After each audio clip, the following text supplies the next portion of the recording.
Loss এঞ্জেলেসে সোমবারের cinema নাইটটা ছিল একটু অন্যরকম। 1997 সালের জনপ্রিয় সিনেমা ইয়ারবার্ড দেখতে মালিকদের সঙ্গে হাজির হয়েছিল কয়েক ডজন কুকুর।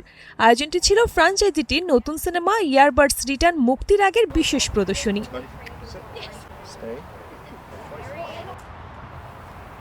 কুকুরদের জন্যও ছিল বিশেষ ব্যবস্থা, কম্বল, পানির স্টেশন আর নতুন সিনেমার তারকা বাডির সঙ্গে ছবি তোলার সুযোগ। পর্দায় যখন চলছে কুকুরের বাস্কেটবল খেলার গল্প, তখন সেই সিনেমা দেখতেই সামনে বসে কুকুর দর্শক। ব্যতিক্রমী এই দৃশ্যই কেড়েছে সবার নজর।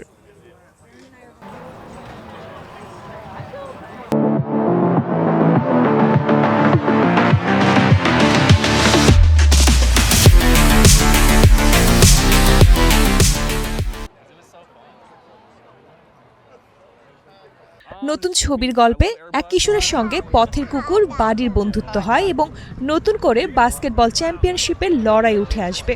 ইয়ারবার্ড রিটার্নস যুক্তরাষ্ট্রের প্রেক্ষাগৃহে মুক্তি পাবে 2027 সালের 22 জানুয়ারি।